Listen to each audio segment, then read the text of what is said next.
que les Français puent? Parce on me demande ça souvent, mais c'est pas du tout le cas. Je pense que tout le monde prend sa douche hein, le matin.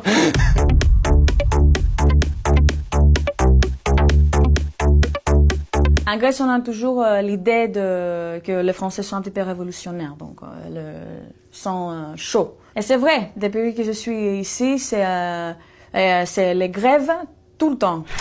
Les Français avec la petite bérette, t-shirt avec des rayes et bien sûr la baguette sous les bras. C'est un peu l'image de la France. Et franchement, je comprends vraiment pourquoi. Qu'est-ce que vous faites bien les pains? Avant, je m'en foutais complètement. Et maintenant, je peux pas manger autre chose que ce soit pas vraiment des bons pains français. Parce que quand je rentre en Espagne, les pains, il est vraiment horrible. C'est les gros mots. Petite histoire, par exemple. Je marchais dans la rue avec une pote, une Française. Elle voit une copine qui est en train de fumer en terrasse dans un petit café.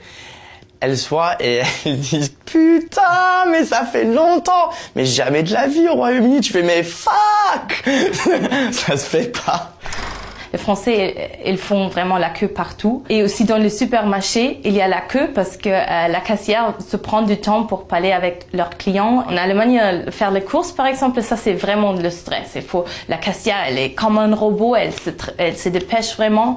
Et le client, le même. Alors il faut être vite pour payer parce que sinon tout le reste va être énervé. Les Français, ils parlent beaucoup de la nourriture, ils sont vraiment fiers de cette gastronomie qui vous représente justement. Je suis devenue une foodie alors qu'avant, je l'ai pas du tout. Et depuis ça fait 5 ans, je peux carrément dire que j'ai bien grossi à cause de ça. En Grèce, les Grecs adorent le manucure français. C'est celui-là avec le couleur neutre, avec la ligne blanche. Je pense toujours que ils sont très chic, très belles, très propres. Je me suis rendu compte que les Françaises ne font pas du manucure français, que c'est considéré un petit peu kitsch. La galette de roi, mais c'est un truc vraiment très bizarre. J'étais chez des amis et en France, un garçon, il a ramené un gâteau, je savais même pas qu'est-ce que c'était. Il a commencé à couper ce gâteau-là. Le truc vraiment très bizarre, c'était qu'il s'est mis sous la table. J'ai trouvé un site web qui aide beaucoup, ça s'appelle combiendebise.fr. T'as la carte de la France et tu cliques sur une région et ça t'explique comment faire la bise et combien de bises ils font. J'étais invitée chez une amie et la famille a vraiment pris leur temps.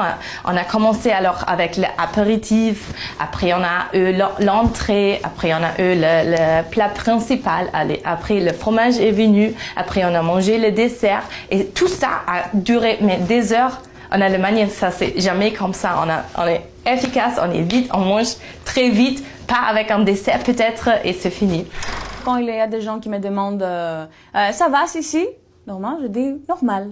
En fait, si c'est une journée normale, je suis normale. En fait, c'est pas quelque chose que ça va ou ça va pas, donc c'est normal. Ici à Paris ou ici en France, quand tu dis ça va, c'est toujours ça va. Même si ça va pas, c'est ça va.